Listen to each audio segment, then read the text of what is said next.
बिस्मिल्लाहिर्रहमानिर्रहीम।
अस्सलाम वालेकुम।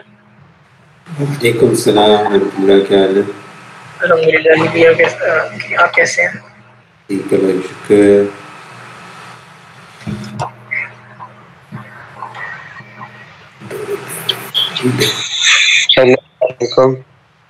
अस्सलाम वालेकुम। कितनी खुशी हुई मुझे तुम्हारी बात सुन के। जी ठीक हो गया? अभी तो मोबाइल से कनेक्ट हुआ हूँ, अभी दूसरी। हाँ, एक मोबाइल से कनेक्ट एक मोबाइल से कनेक्ट रखो। एटलीस्ट कुछ पूछना हो, कभी पूछना हो, एटलीस्ट बंदा पूछ सकता है। जी जी।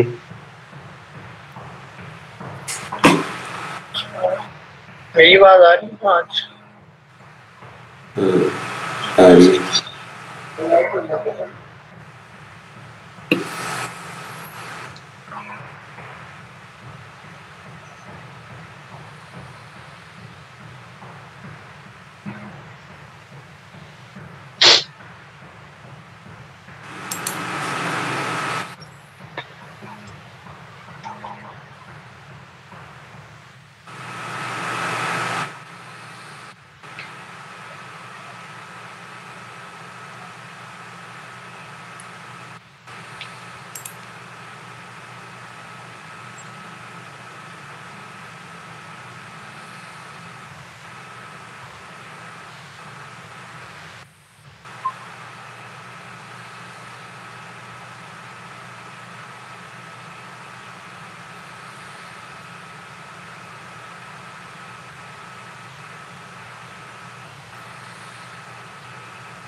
आज मेरे ख्याल में वलीद नहीं आ रहा है।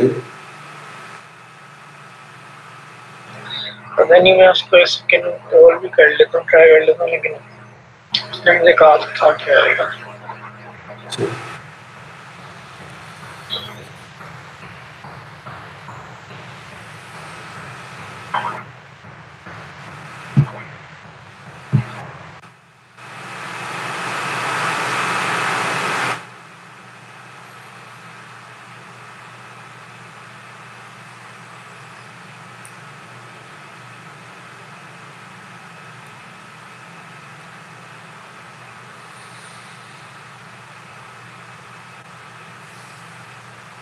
हाँ जी, आ रहा है वो।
अस्सलामुअलैकुम। वालेकुम सलाम। चलें जी, ठीक ठाक। चलो स्टार्ट करते हैं। अल्लाह का ओके। अच्छा, पिछली बार हमने किया था अरेज की सॉर्टिंग, अरेज की आइट्रेशन में हमने देखे थे फॉर ईच और इससे रिलेटेड फंक्शन। मैप हो गया, फिल्टर हो गया, रिड्यूस हो गया, ठीक है, रिड्यूस राइट हो गया, मतलब ये सारे फंक्शन हमने देख लिए।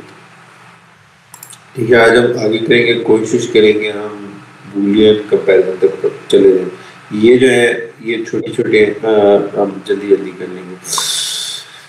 जेएस के अंदर डेट्स होती हैं। डेट्स हमारे पास हेल्प आउट करती हैं कि आपकी डेट को मैनेज करने के लिए। ठीक है, ये फंक्शनैलिटी एक तरह से एक क्लास है जो कि हमारे पास गिवन है, ताकि हमें डेट के लिए मैनुअल फंक्शन ज़्यादा ना लिखने पड़े और बहुत ज़्यादा मैनेज ना करना पड़े, वरना ये हम मैनुअल भी कर सकते हैं लेकिन इसको डेवलप करने के लिए बहुत ज़्यादा टाइम लग जाता है।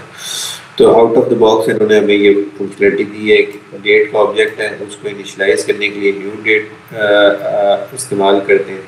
ठीक है, ये डेट का ऑब्जेक्ट क्रिएट हो जाता है और फिर उसको हम इस्तेमाल कर सकते हैं। अच्छा, ये इसके अंदर अगर डेट कंस्ट्रक्ट करते वक्त अगर हम इसके अंदर पैरामीटर्स दें तो वो उस टाइम की डेट वो सेट हो जाती है। डेट मूव नहीं करती रहती है, डेट का ऑब्जेक्ट जब बन जाता है वो स्टैटिक ही रहता है और फिर मतलब हम उसको डिस्प्ले करा सकते हैं उसके अंदर से। अगर उस डेट के अंदर से अगर हमें ईयर निकालना है, मंथ निकालना है या फिर उसको किसी और तरीके से डिस्प्ले करना है तो हम करा सकते हैं। फॉर एग्जांपल ये जो डेट है ना, ये भी करंट जो डेट चल रही है ना वो निकाल के इसमें डाल देगा।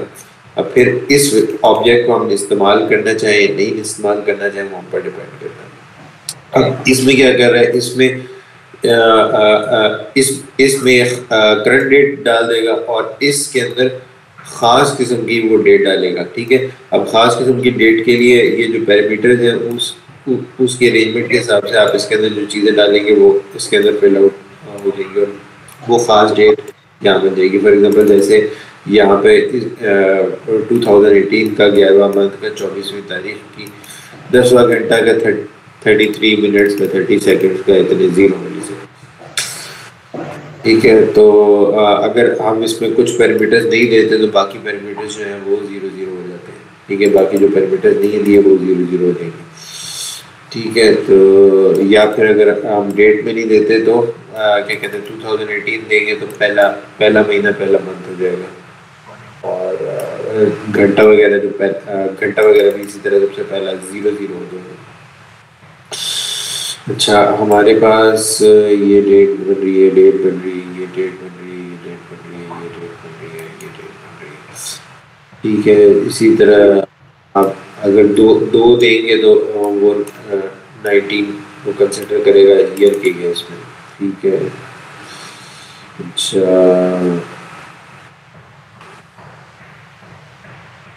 ठीक है ठीक है ठीक है ठीक है ठीक ठीक ठीक है ठीक है ठीक। बस इसमें इतना इम्पोर्टेंट, बाकी इतना इम्पोर्टेंट नहीं। अच्छा,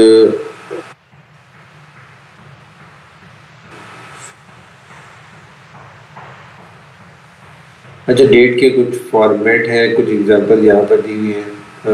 डेट हम इस तरह भी लिखते हैं लेकिन शॉर्ट डेट जो इंटरनेशनल स्टैंडर्ड का तरीका अगर शॉर्ट डेट लिखने का वो ये है। अगर हम वैसे शॉर्ट डेट के लिए इस तरह लिखी जाती है और लॉन्ग डेट्स इस तरह या इस तरह लिखी जाती है। अब यहाँ पर कंफ्यूजन होती है कि डेट के अंदर सबसे बड़ी कंफ्यूजन ये होती है कि हमारे पास महीना यहाँ लिखे या यहाँ लिखे। अब इन्होंने महीना यहाँ लिखा हुआ है, कुछ लोग महीना यहाँ लिखते हैं, तो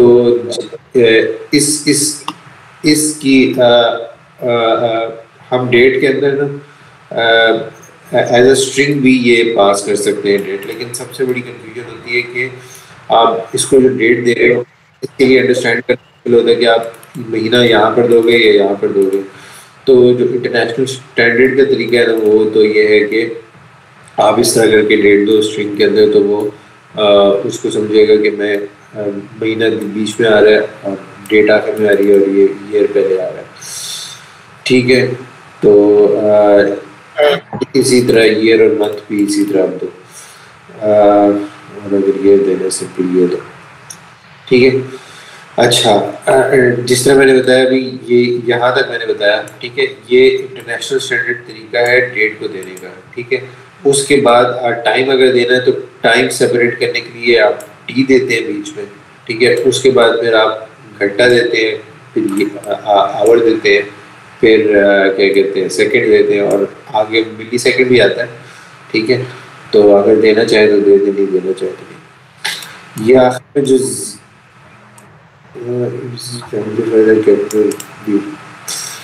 अच्छा,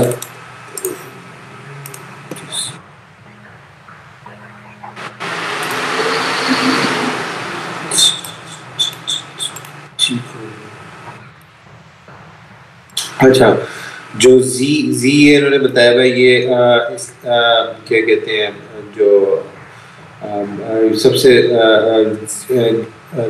जीएमटी का जो टाइम है वो देता है, वो जो बिल्कुल 0 पॉइंट पे होता है दुनिया में, ठीक है।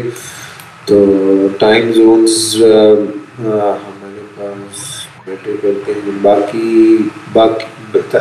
ये इसका मैंने ओवरव्यू देना था, बाकी इसके अंदर जो चीज़ें हैं वो एक्सप्लोर की जा सकती हैं, ठीक है। तो मैंने ये बताया था कि डेट के पार्सिंग का मसला होता है, ठीक है। If you have valid date you can use date parser, ठीक है। अगर डेट आपके पास वैलिड डेट है तो आप उसको पार्स कर सकते हो, ठीक है। डेट पार्सर के थ्रू वो डेट का ऑब्जेक्ट आपको बना देगा, ठीक है। ये बस इम्पोर्टेंट चीज़ है इसमें। अच्छा, जावास्क्रिप्ट में कुछ फंक्शंस हैं जो कि डेट को गेट करने के लिए इस्तेमाल होते हैं, फॉर एग्जाम्पल। अच्छा, ये डेट का जो ऑब्जेक्ट है ना, डेट के ऑब्जेक्ट जब बन जाता है फिर इसके अंदर कुछ फंक्शंस हैं जो आप इस्तेमाल कर सकते हो। ये लेफ्ट साइड में अगर देखो, यहाँ पर आ रहे हैं गेट मेथड, इसमें सारे गेट मेथड हो गए। अगर सेट करना हो तो सेट मेथड आपको बताएंगे। गेट के मेथड्स कुछ ही हैं, फॉर एग्जांपल ऑब्जेक्ट जब बन जाता है ना, ये जिस तरह ये डी का न्यू ऑब्जेक्ट बना है, ठीक है। ऑब्जेक्ट जब बन जाता है तो फिर उसके बाद अगर आप उसके अंदर से फुल ईयर लेना चाहते हो, ठीक है, तो फुल ईयर मिल जाएगा। मंथ लेना चाहते हो, डेट पूरी, get the day as a number, ठीक है। अगर डे नंबर में आपको चाहते हो, ठीक है, फॉर एग्जांपल 1 से 31 तक जो डेट बन रही है वो आ जाएगी। घंटा चाहते हो, मिली सेकेंड चाहते हो, आवर चाहते हो, गेट टाइम करेगा तो मिली सेकेंड में टाइम आएगा। अच्छा, टाइम जो मिली सेकेंड्स का होता है ना,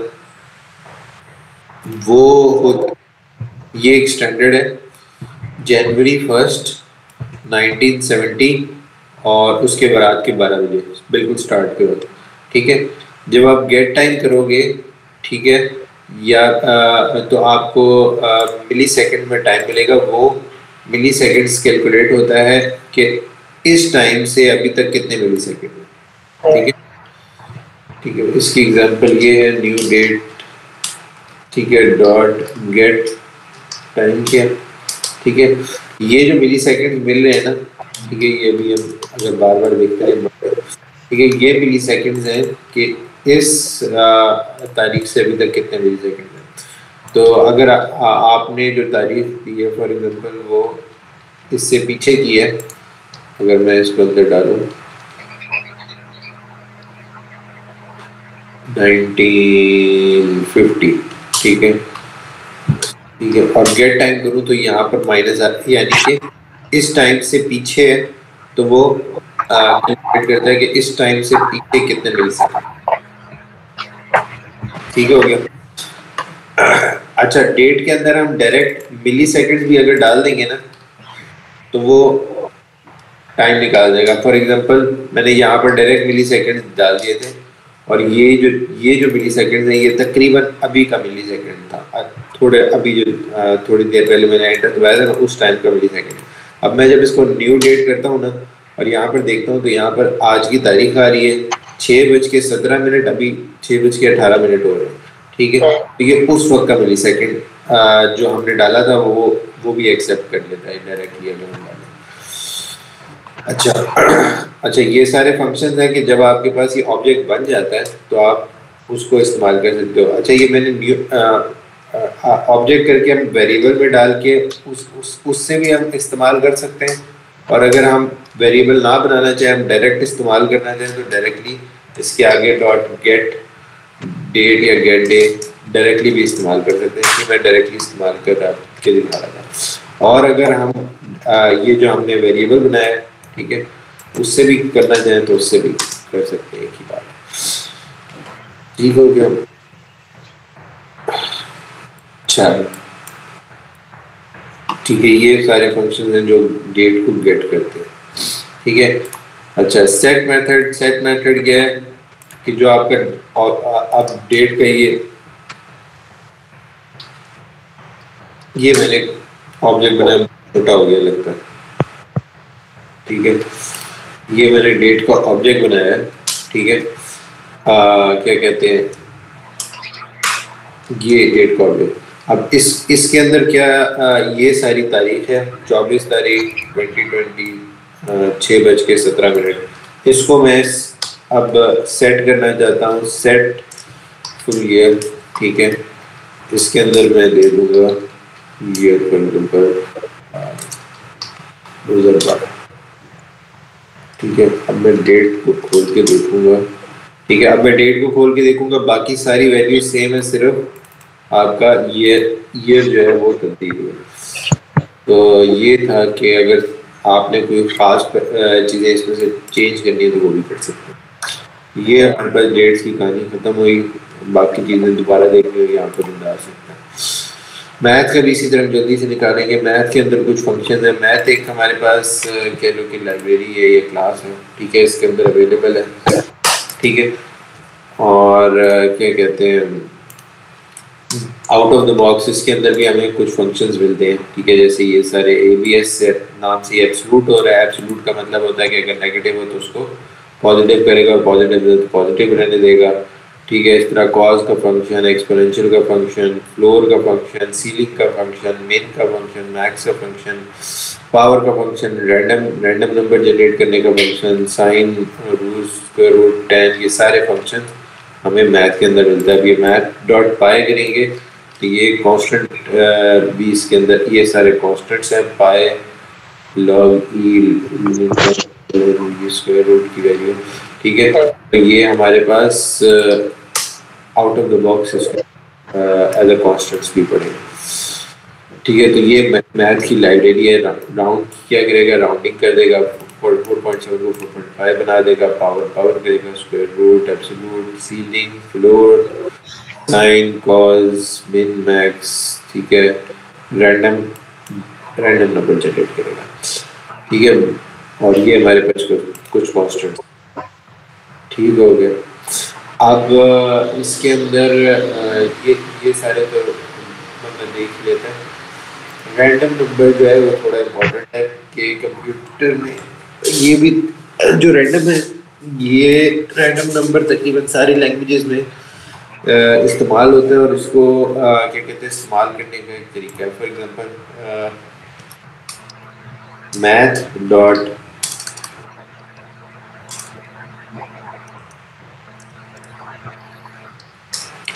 रैंडम, ठीक है। इसने हमें एक रैंडम नंबर जनरेट करके दे दिया, ठीक है। हर बार जो है वो हर बार जितनी बार मैं एक्सेस कर रहा हूँ ये हमें एक रैंडम नंबर जनरेट करके दे रहा है, ठीक है। बेसिक फ्रैक्शन में जनरेट करके दे रहा है, लेकिन दे रहा है हमें एक बिल्कुल रैंडम नंबर जनरेट करके दे रहा है, ठीक है। अब अगर हम चाहते हैं कि हमें ये नंबर किसी रेंज के अंदर दे, ठीक है, तो हम उसके लिए थोड़ा सा हमें काम इस तरह करना पड़ेगा, ठीक है। मैथ का फ्लोर लगाना पड़ेगा, रैंडम नंबर यहाँ रखना पड़ेगा, मल्टीप्लाई बाय, ठीक है। हम कह रहे हैं कि अगर 0 से 9 के अंदर हम चाहते हैं, ठीक है, तो हमें 0 से 9 के अंदर ये दे देगा, ठीक है। अब जितनी बार भी मैं एक्सेस करूँगा ना, ठीक है, ये मुझे 0 से 9 के दरमियान ही एक रैंडम नंबर देगा, ठीक है। तो ये यहाँ पर हम क्या करेंगे, ये एक तरीका है, बस ये याद रखना है, ठीक है। ये हमें आपको रैंडम नंबर इस रेंज के अंदर बना के देगा। 0 से 9 के अंदर अगर देना है तो यहाँ पे आप 10 लिखेंगे तो नहीं, अगर आप चाहते हैं कि फॉर एग्जाम्पल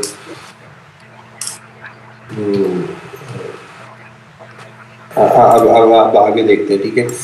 अगर 11 लिखेंगे तो 0 से 10 तो देगा। अगर इसी तरह 99 तक चाहते हैं तो 0 से 99, 100 लिखें तो 0 से 99 तक है, ठीक है। अगर आप चाहते हैं कि क्या कहते हैं, अभी तो हम एंडिंग वैल्यू बताइए कि स्टार्टिंग वैल्यू को अगर हम करना चाहें, ठीक है, तो यहाँ पर स्टार्टिंग वैल्यू दे दें तो स्टार्टिंग वैल्यू से उस तक दे देगा, ठीक है। अब ये सॉरी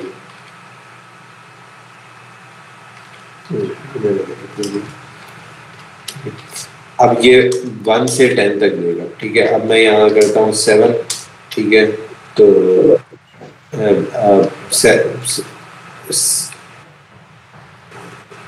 क्या कहते हैं,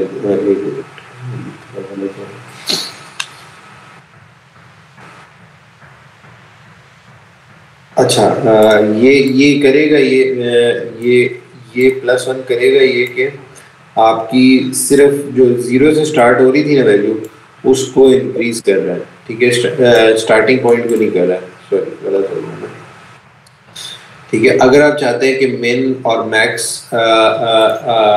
देना चाहते हैं तो उसका तरीका ये एक फार्मूला बना हुआ है तैयार, कि इसके अंदर मिनिमम यहाँ पर और यहाँ पर आएगा और मैक्सिमम इधर आएगा, ठीक है। अगर आप नहीं चाहते तो इसका एक फंक्शन बना लें, ठीक है, और ये फंक्शन आप बार बार जहाँ इस्तेमाल करना चाहेंगे ना तो इस्तेमाल कर सकते हैं। For example gate random integer, ठीक है, मिन मैक्स में डालता हूँ 55 और 55 और 57 के दरमियान, ठीक है, 55 और 57 के दरमियान ये हमें रैंडम नंबर मिलता रहेगा।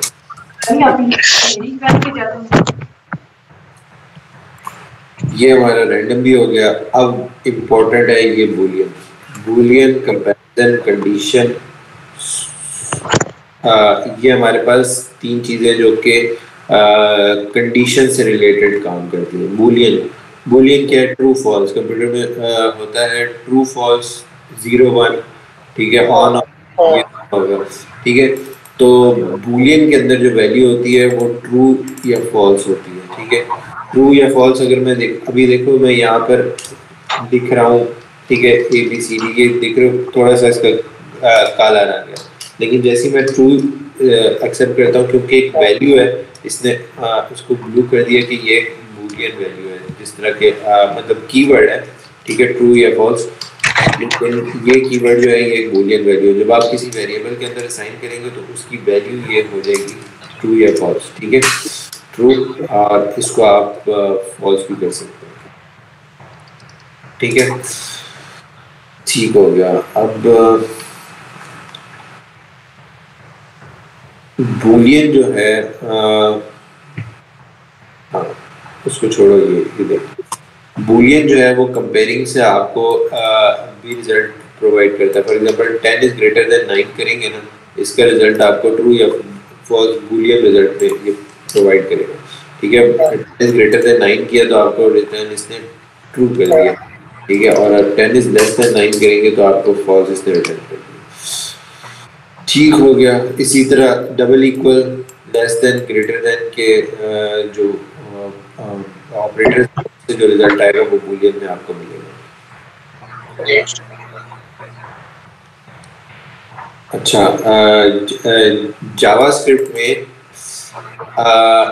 ये अब बात याद रखी जाए कि जिस तरह हमारे पास इससे रिजल्ट आया था ट्रू, ठीक है, लेकिन अगर और हम इसको एक वेरिएबल में स्टोर कर देते हैं, फॉर एग्जांपल a के अंदर, ठीक है, ये ट्रू है, ठीक है।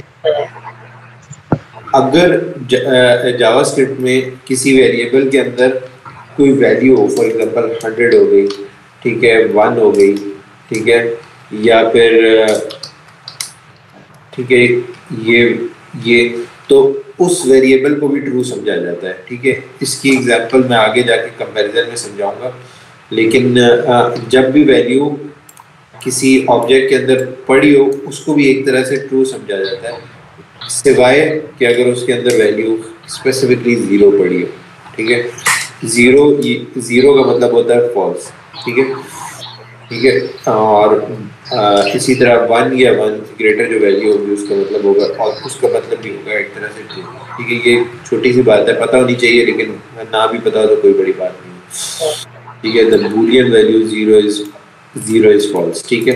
तो जब अगर आप किसी वेरिएबल को 0 वैल्यू दोगे, ठीक है, तो वो फॉल्स होगा, ठीक है। हमारे पास एक क्लास है बूलियन, ठीक है। वो अगर आप 0 पे अप्लाई करेंगे ना तो आपको बताएगा कि इसकी बूलियन वैल्यू क्या है, 0 या 1, ठीक है। और ये जिस तरह मैं आपको बता रहा था, हाँ, ये अगर हम इसके अंदर देखो कोई भी और ऑब्जेक्ट देते हैं, 1 देते हैं, 2 देते हैं, या कोई भी स्ट्रिंग देते हैं, तो वो हमेशा ट्रू दे रहा है, सिवाय 0, स्पेसिफिकली 0 के केस में, ठीक है।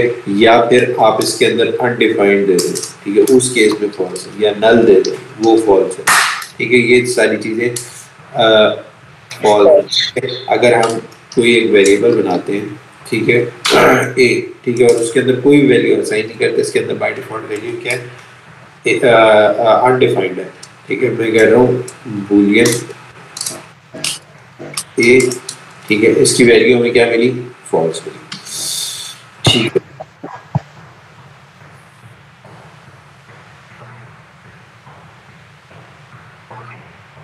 बूलियन के लिए इतना ही काफी। अच्छा, कंपैरिजन ऑपरेटर्स हमारे पास जो है हमारे पास कौन से हैं, double equal, triple equal, not equal, not double equal, greater than, less than, greater than. अच्छा, ये है क्या, ई डबल इक्वल तो आपने देख लिया होगा, दो चीज़ों को कंपेयर करने के लिए इस्तेमाल करते हैं, for example 1 double equal to 1, ठीक है। अब यहाँ पे एक देखा होगा कि ट्रिपल इक्वल भी होता है, वो क्या होता है। अच्छा, डबल इक्वल और ट्रिपल इक्वल में क्या फर्क है, अभी यहाँ मैं लिख रहा हूँ 1 डबल इक्वल टू 1 और 1 डबल इक्वल टू स्ट्रिंग वाला 1, इसके आगे मैंने क्या लिखा है, स्ट्रिंग डाले 1, इसने मुझे ट्रू दे दिया, ठीक है। ये इसलिए इसने दिया है कि ये जावास्क्रिप्ट का बिहेवियर था कि अगर आप स्ट्रिंग को कंपेयर कर रहे हो तो नंबर के साथ, तो वो उसको पार्स कर देता है नंबर में और कंपेयर करता है कि इक्वल है या नहीं, ठीक है। लेकिन अगर आप ट्रिपल इक्वल इस्तेमाल करते हैं तो ये फॉल्स देगा, वो चेक ये भी करेगा कि इसकी टाइप भी सेम होनी चाहिए, ठीक है। अब मैं 1 तो ये ट्रू दे देगा, लेकिन जब मैं स्ट्रिंग वाला 1 डालूंगा तो फॉल्स देगा, ठीक है। तो ट्रिपल इक्वल टाइप भी चेक करता है कि नंबर है या स्ट्रिंग है, ठीक है, या जो भी लेफ्ट और राइट पे टाइप है, तो उसकी टाइप एग्जैक्टली सेम होनी चाहिए, फिर ही वो देगा। अब इसको मैं ट्रू करना चाहता हूँ तो लेफ्ट साइड में मैं स्ट्रिंग वाला दूंगा, ठीक है। स्ट्रिंग्स हमारे पास पहले भी बता चुका हूँ कि स्ट्रिंग्स डबल कोटेशन या सिंगल कोटेशन में कोई फर्क नहीं पड़ता, स्ट्रिंग स्ट्रिंग होता है, ठीक है। डबल कोटेशन और सिंगल कोटेशन के दोनों से स्ट्रिंग बनता होता है, ठीक है। अब इसी तरह नॉट इक्वल है, ये नॉट का साइन होता है, एक्सक्लेमेशन मार्क जो होता है ना, वो नॉट का साइन होता है, ठीक है। नॉट इक्वल क्या कहते हैं, चेक करने के लिए 1 is not equal to 1 false, 1 is not equal to 21 true, ठीक है, कंडीशन चेक करने के लिए। इसी तरह 1 नॉट डबल इक्वल एग्जैक्ट उसी तरह काम करता है। ये 1 नॉट इक्वल टू 1 ये फॉल्स आ रहा है, अभी भी फॉल्स आ रहा है, लेकिन डबल इक्वल टू 1 करूँगा ट्रू आ जाएगा, क्योंकि इसकी टाइप डिफरेंट होगी। तो डबल इक्वल जब आएगा तो इसका मतलब हो गया, नॉट के साथ डबल इक्वल आया तो क्या कहते हैं, इसकी टाइप भी चेक करेगा। अच्छा, ग्रेटर देन और लेस देन, ठीक है। ग्रेटर देन और लेस देन जो हमारे पास है वो पता ही है कि लेफ्ट साइड पे ग्रेटर देन का मतलब है कि लेफ्ट साइड पे बड़ा होगा, राइट साइड पे छोटा होगा, ठीक है। और इक्वल का मतलब है कि दोनों इक्वल भी हो सकते हैं या फिर छोटे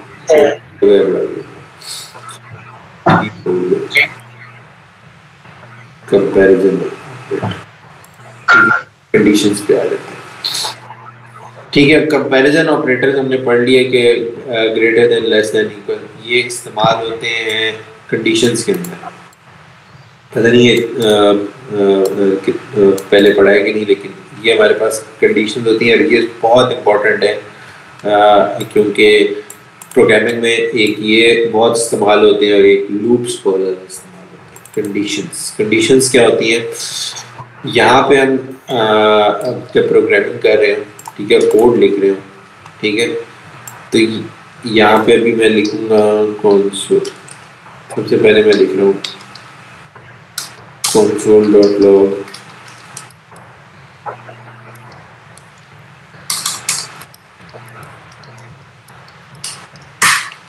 अली, स्क्रीन पे अली प्रिंट हो गया। ठीक है, अब मैं इसको कंडीशन के अंदर लिखूंगा कि अली तब प्रिंट हो जब 1 डबल इक्वल टू 1। ठीक है, ये वाली कंडीशन हमेशा ट्रू होगी। ठीक है, तो यहाँ पर अली प्रिंट हो जाएगा। ठीक है, अब मैं इसको थोड़ा सा और क्लियर करता हूँ कि ये तो मैंने डायरेक्टली लिखा है, हमारे पास चीज़ें वेरिएबल में भी आ सकती हैं। ठीक है, और when a double equal to 1 हमारे पास तब अली प्रिंट हो। ठीक है, अब पीछे से आप प्रोग्रामिंग कर रहे हो, ये तो मैंने एक एग्जांपल दी है, वेरिएबल की वैल्यू चेंज भी हो सकती है और पीछे का मतलब है कि जब आप प्रोग्रामिंग कर रहे हो तो ए की वैल्यू चेंज हो रही होगी और जब वो किसी कंडीशन पे आएगा, यहाँ पे मैं डाल देता हूँ आपकी सम अदर कोड चल रहा होगा। ठीक है, और ए की वैल्यू यहाँ पर जब आएगी और अगर चेक करेगा कि मैं अभी भी 1 है तो फिर अली प्रिंट कर दो। ठीक है, तो अली प्रिंट हो जाएगा। अगर फॉर एग्जांपल यहाँ पे मैं ए की वैल्यू 2 कर देता हूँ, ठीक है, इनिशियल 1 थी लेकिन बाद में 2 हो गई, प्रोग्रामिंग है। ठीक है, और जब यहाँ पे मैंने इसको रन किया, यहाँ पर कुछ भी नहीं प्रिंट हुआ क्योंकि ये कंडीशन फॉल्स हो गई थी। ठीक है, अगर मैं इसको डिबग करके दिखाऊं, ठीक है, ठीक है, यहाँ मैं लिख देता हूँ ए। ठीक है, ये देखो ए की वैल्यू भी क्या है, इस वक्त 1 है। ठीक है, यहाँ पर चला रहा हूँ, यहाँ पर वैल्यू 2 हो गई है और यहाँ पे जब वो चेक करेगा ए इज डबल इक्वल टू 1, ठीक है, तो इसको फॉल्स मिल रही है तो ये चीज़ स्किप हो जाएगी और ये कोड नहीं चलेगा। इसका उलट मैं दोबारा इसको ये 1 वैल्यू साइन कर दूँ, ठीक है, ये चलेगा किस तरह, ए इक्वल टू 1, यहाँ 1 वैल्यू हो गई है, यहाँ पर चेक हो रहा है डबल इक्वल टू 1 ट्रू मिल रहा है उसको, तो यहाँ पर आएगा और ये लाइन एग्जीक्यूट हो जाएगी। ठीक हो गई, इस तरह चलता होता है। ठीक है, इसी तरह अगर आपने इस केस में फॉर एग्जांपल उसने एक वेरिएबल लिया आवर लेस देन 18 होगा तो आपको गुड डे देगा। ठीक है, इसको हम चेक कर लेते हैं, ये डेट ले रहा है, यहाँ पर गेट आवर्स कर रहा है और यहाँ पर चेक किया है कि इसने 18 से लेस है तो गुड डे दे रहा है। अभी हमारे पास रात 18 6 बजे होता है तो 6 बजे से भी टाइम कम है तो भी गुड डे दे रहा है, 6 मतलब शाम के 6 बजे। ठीक हो गया। एल्स, इफ कंडीशन अगर फॉल्स हो जाती है तो फिर एल्स का केस चलता होता है। ठीक है, कोड ब्लॉक। ठीक है, अगर आप प्रोग्रामिंग कर रहे हो और आपकी इफ कंडीशन फॉल्स हो जाए तो फिर आप अगर एल्स केस लगाओगे तो वो चलेगा। यहाँ पे जिस तरह हमारे पास मैंने इधर एल्स कर दिया, ठीक है, और यहाँ पर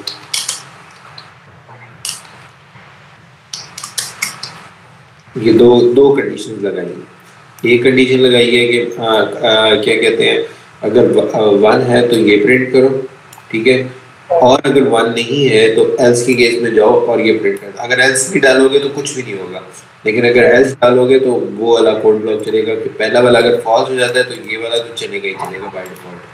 ठीक है, सॉरी अली लिख दी यहाँ पर, मुझे कुछ और लिख देता हूँ। ठीक है, अब मैं इसको रन करूँगा तो यहाँ पर जाएगा, चेक करेगा, इस वक्त जो ए की वैल्यू है वो 2 है, ठीक है, तो ये फॉल्स हो जाएगा और यहाँ पर वो एल्स के केस में जाएगा और बिलाल को वो प्रिंट कर देगा, हमारे स्क्रीन पे बिलाल प्रिंट होगा। तो ये हमारा एल्स का केस है। हम लेकिन अगर कोई कंडीशन डालना चाहें फिर क्या होगा, फॉर एग्जांपल अगर मैं कहना चाहूँ कि अगर a = 1 है और a = 5 है, ठीक है, तो फिर उसके लिए फिर इस्तेमाल होता है एल्स के साथ इफ, ठीक है, एल्स के साथ फिर आप इफ भी लगा सकते हो और फिर आप दूसरी कंडीशन भी डाल सकते हो। अब यहाँ पर उसने 2 कंडीशनें डाली और एक at the end by default else भी डाला है कि अगर दोनों कंडीशन फॉल्स हो जाए तो फिर आखिर में चले चले।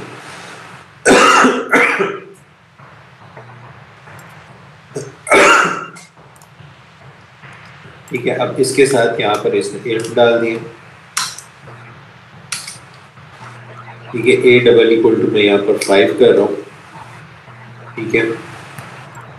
अभी इस केस में मैंने आखिर में अगर मैं एल्स नहीं डालता तो क्या होगा, ये कंडीशन चेक करेगा, ये कंडीशन चेक करेगा, अगर दोनों फॉल्स हैं तो कुछ भी नहीं चलाएगा, ठीक है। इसको मैं डायरेक्ट चला देता हूँ, ठीक है। अगर मैं देखूँ यहाँ पे कुछ भी नहीं चला क्योंकि हमारे पास a की वैल्यू आखिर में 2 हो जाती थी, अब ना ये 2 है ना ये 2 है कंडीशन, ठीक है।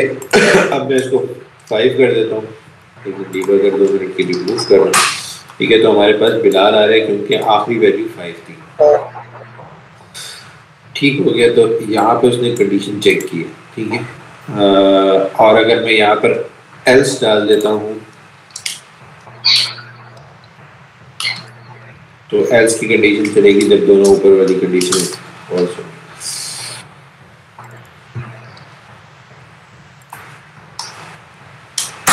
ठीक है, एल्स डाला क्योंकि मैंने आखिर में कंडीशन ए को 100 कर दिया तो सारी कंडीशन जो ऊपर थी फॉल्स हो गई थी। मैंने यहाँ पर सिर्फ कंडीशन के अंदर डबल इक्वल इस्तेमाल किया, आप लेस देन इस्तेमाल कर सकते हो, ग्रेटर देन इस्तेमाल कर सकते हो, लेस देन इक्वल इस्तेमाल कर सकते हो, तो वो यहाँ पर कोई भी कंडीशन आप बना सकते हो, ठीक है। जिस तरह के यहाँ पर टाइम इज लेस देन 10 किया 20 किया, ठीक है। ये था कंडीशन, ठीक हो गया। स्विचेस, ठीक है, स्विच स्टेटमेंट हमारे पास कितना है, 10 मिनट रह गए, 10-20 मिनट है। स्विच स्टेटमेंट बिल्कुल जिस तरह एल्स और इफ काम करते हैं ना उस तरह काम करता है, लेकिन ऐसा करते हैं कि अभी के लिए इसको रहने देते हैं क्योंकि आपके पास एल्स इफ है तो वो आपके लिए काफ़ी है, ठीक है। तो स्विचेस को फिलहाल रहने देते हैं, हमें कंफ्यूज हो जाएंगे। फॉर लूप ये इम्पोर्टेंट है, हम ये कर लेते हैं। उसके लिए हम इससे पहले जो है हमने जो अरेज के ऊपर अरे के ऊपर हमने आइट्रेशन की थी जो कि एक तरह का फॉर ईच लूप इस्तेमाल किया था। उसके अंदर जब नंबर होता है, ठीक है, फॉर एग्जाम्पल सॉरी अरे कोई भी अरे होती है उसको आप क्या कहते हैं, लेफ्ट साइड पे लिखें और यहाँ पे फॉर ईच लिखें और आगे फंक्शन लिखें तो फंक्शन बार बार हर नंबर पे एग्जीक्यूट होता था। ये भी एक तरह का लूप था जो कि इस अरे के ऊपर चलता था, ठीक है। अब मैं बता रहा हूँ लूप बनाना बगैर किसी लिस्ट के, बगैर किसी अरे के, ठीक है। अगर आप चाहते हैं कि एक प्रोग्राम है जो बस चले फॉर एग्जांपल 100 बार 1000 बार, तो आप यहाँ पर उसको इस तरह चलाएंगे, ठीक है। यहाँ पर फॉर लिखेंगे पे, ठीक है। अब मैं इसको ना चाह रहा हूँ कि 10 बार ये प्रोग्राम चलाऊं और स्क्रीन पे मैं 10 बार अली प्रिंट कर।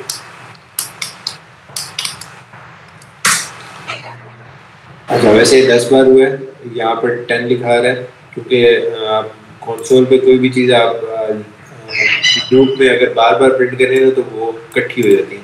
मैं इसको थोड़ा चेंज करने के लिए ना इसके साथ ये डेट भी डाल देता हूँ, ठीक है।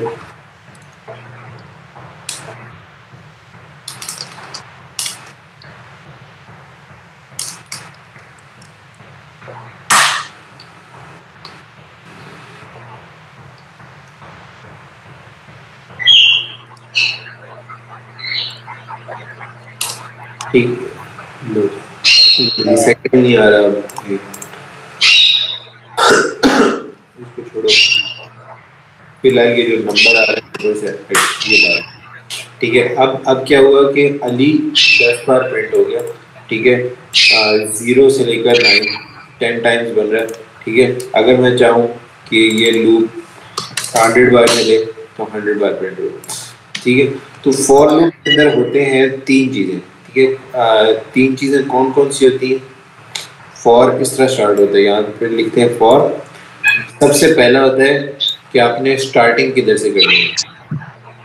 दरम्यान वाला होता है कि आपने एक कंडीशन रखते हैं, ठीक है, कि जब तक वो कंडीशन ट्रू होती रहती है तब तक ये लूप चलता रहता है। जैसी ये कंडीशन फॉल्स हो जाती है लूप ब्रेक कर जाता है, ठीक है। और आखिर में हम कंडीशन रखते हैं कि हमने कंडीशन नहीं, सॉरी, आखिर में एक स्टेटमेंट होती है जो कि हम लिखते हैं कि हमने इसको अगर इंक्रीमेंट करना है तो इंक्रीमेंट किस हिसाब से करना है, ठीक है। हमारे पास जब हम ऑपरेटर्स पढ़ रहे थे तो पता नहीं मैंने आप लोगों को बताया था कि नहीं, एक प्लस प्लस ऑपरेटर भी होता है, माइनस माइनस ऑपरेटर भी होता है इंक्रीमेंट करने के लिए, ठीक है। इंक्रीमेंट फॉर एग्जांपल हमारे पास एक वैल्यू है ए की, a is equals to 1, ठीक है। a की वैल्यू 1 है, a की वैल्यू 1 है, लेकिन a के साथ अगर आगे आप प्लस प्लस डाल दोगे ना तो a को दोबारा एक्सेस करोगे तो a की वैल्यू आपको मिलेगी 2। वो कैसे?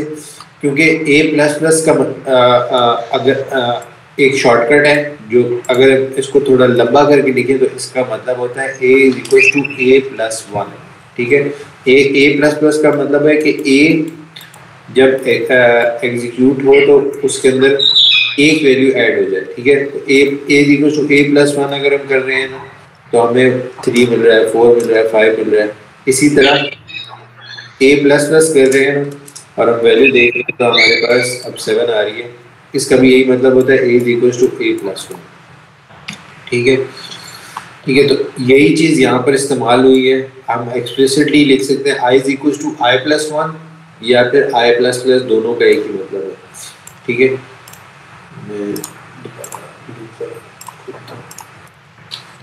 ठीक है, यहाँ पर भी जो मैंने इस्तेमाल किया था मैं दोबारा एक्सप्लेन करता हूँ।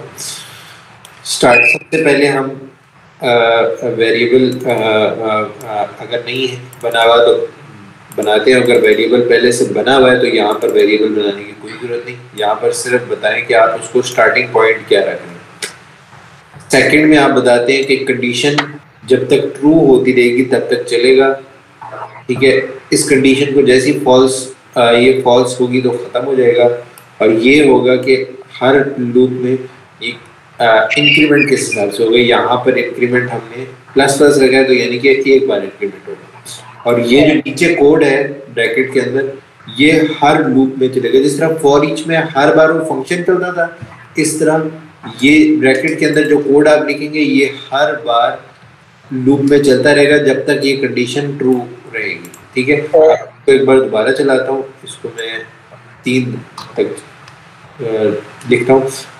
यहाँ पर अब मैं डिबगर भी लगा देता हूँ ताकि आसानी हो हमें इसको अंडरस्टैंड करना। यहाँ पर आ रहे हैं, ठीक है। सबसे पहले वो यहाँ पर मैं ए को हटा के यहाँ पर आई लिखता हूँ। आई इस वक्त आई की वैल्यू कोई पुरानी पड़ी हुई है, ठीक है। अभी क्या होगा कि आई की नई वैल्यू इसको मिल जाएगी, क्या कहते हैं 0, ठीक है। अभी मैं इसको एग्जीक्यूट करूँगा तो आई की वैल्यू इसको मिल गई 0, ठीक है। अब यहाँ पर कंडीशन वो चेक कर रहा है कि आई इज लेस देन 3, आई की वैल्यू अभी 0 है तो of course I is less than 3 true आपको मिलेगा, ठीक है, ठीक है। तो अभी यहाँ पर वो जाएगा और क्या कहते हैं इसको एग्जीक्यूट कर देगा। हमारे पास जो भी आपका यहाँ पर आप स्टेटमेंट लिखी होगी और फिर यहाँ पर आखिरी सेमीकोलन से आखिरी स्टेटमेंट पे जाएगा यहाँ पर, और जो आपने लिखा होगा कि जिस हिसाब से आपने इंक्रीमेंट करना है तो उस हिसाब से इंक्रीमेंट कर देगा, तो ये वैल्यू इंक्रीमेंट हो जाएगी। अभी यहाँ पर हमने प्लस प्लस लिखा है, तो जैसे ही मैं इसको एग्जीक्यूट करूँगा ना यहाँ पर तो 1 ऐड हो जाएगा, ये वैल्यू इंक्रीज हो जाएगी। ये 5 क्यों हो गई है?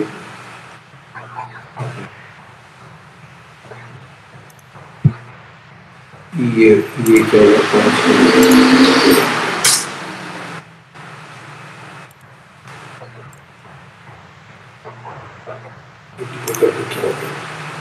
एक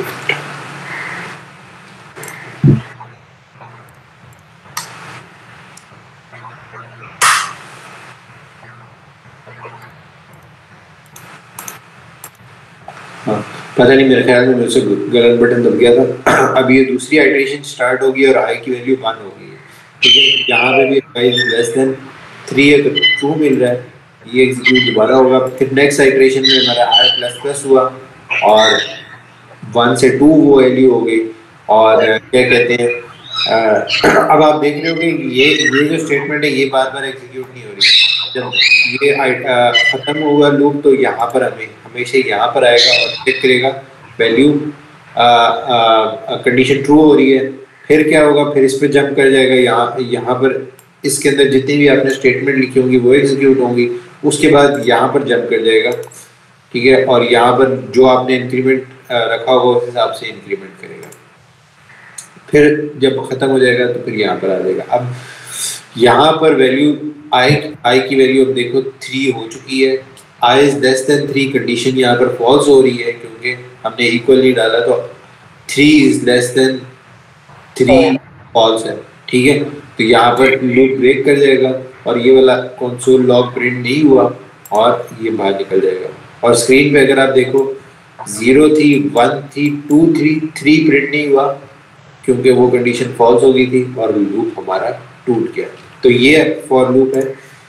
सबसे पहले हम वो चीज़ लिखते हैं कि जो हमने वैल्यू असाइन करनी है, फिर हम लिखते हैं कि कंडीशन जिस पे उसने ट्रू होना हो, और फिर हम लिखते हैं जिस हिसाब से इंक्रीमेंट होना, ठीक है। अब एक और मैं आपको एग्जांपल दूंगा। मैं कहता हूँ कि i इज लेस देन 10, ठीक है, लेकिन यहाँ पर स्पेसिफिकली इसको बता रहा हूँ कि i इज i प्लस 2, ठीक है। यानी कि आपने 1 का इंक्रीमेंट नहीं करना, आपने 2 का इंक्रीमेंट करना है, ठीक है। तो उसके लिए क्या होगा, सबसे आखिरी स्टेटमेंट जब एग्जीक्यूट होगी तो सबसे पहले 0 होगी, 0 के प्लस 2 करो तो 2 हो जाएगी, 2 के अंदर 2 प्लस करो 4 हो जाएगी, ठीक है। इसको जब मैं एग्जीक्यूट करूँगा, डिबगर आप हटा देता हूँ, तो हमारे पास सबसे पहली वैल्यू 0 हुई, फिर 2 हुई, फिर 4 हुई, फिर 6 हुई। तो आखिरी वैल्यू हमेशा बताती होती है कि आपने इंक्रीमेंट किस हिसाब से करना है। आप इसको ये भी बता सकते हो कि आप इंक्रीमेंट मल्टीप्लिकेशन के हिसाब से करो, ठीक है। ये डेवलपर के लॉजिक पे डिपेंड करता है कि वो उसने लूप को किस तरह हैंडल करना है, ठीक है। सॉरी ये गलत हो गया, ये इन्फिनिटी बार चल रहा है इसको।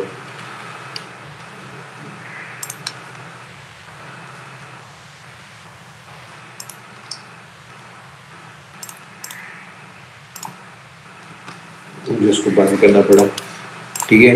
अगर आप कोई ऐसा लूप लिखेंगे जो कि कंडीशन ऐसी कभी सेटिस्फाई ना करे तो लूप इन्फिनिटी बार चल जाएगा, जिस तरह की नहीं तो अच्छा वो 0 से मल्टीप्लाई हो रहा था तो वो इसलिए शायद हाँ 0 से मल्टीप्लाई होके वैल्यू 0 ही रह रही थी, ठीक है। वो मैंने मल्टीप्लाई डाला था, ठीक है। तो यहाँ पर वो अली 0 0 प्रिंट ही किया जा रहा था, ठीक है। 0 से वैल्यू बढ़ ही नहीं रही थी, ठीक है। मैं कंडीशन गलत लिख दी थी तो वो इन्फिनिटी बार चल जाएगा और आपका क्या कर प्रोग्राम सबसे पहले प्रोग्राम क्रैश होगा। प्रोग्राम क्रैश करने के बाद जब प्रोग्राम का बफर ख़त्म हो जाएगा तो फिर आपकी अगर क्या कहते हैं रैम भर जाएगी, अगर कोई ऐसी कंडीशन है तो फिर आपके विंडोज़ भी क्रैश कर सकती है, ठीक है। प्रोसेसर तो आपका फुल यूटिलाइजेशन पे चला जाएगा। मैं इसको दोबारा वही कर रहा हूँ कि मैंने इसको मल्टीप्लाई किया है, ठीक है। अब क्या हो रहा है कि 0 मल्टीप्लाई हो रहा है 2 के साथ और वैल्यू 0 ही रह रही है, देखो अभी 0। यहाँ पर मैं देखूंगा तो मेरी CPU यूटिलाइजेशन, CPU में क्योंकि मेरे पास मल्टीपल कोर्स हैं तो एक कोर कंप्लीटली फुल इस वक्त है, 100% यूटिलाइजेशन में चला गया। ब्राउज़र क्रोम के टास्क मैनेजर में जाके देखूँ, क्रोम तो हेड इवन क्रोम खुल ही नहीं रहा, वरना क्रोम के टास्क मैनेजर में देखेंगे तो यहाँ पर 100% चल रहा है। ठीक है, मुझे इसको ख़त्म करने के लिए इस टैब को ही बंद करना पड़ेगा। ये टैब बंद हो गया, नहीं हो ब्राउज़र पे बंद करना। ठीक है, कोई ऐसी कंडीशन आप लिख दें जिससे क्या कहते हैं लूप चलता है तो वो एक तरह का बग कह सकते हो और आपका प्रोग्राम क्रैश कर सकता है। ठीक है, तो मैं इसको कर देता हूँ 1 ताकि 1 मल्टीप्लाई बाय 2 0 ना। ठीक है, तो अब क्या हुआ, 1 मल्टीप्लाई बाय प्लस हो गया, अब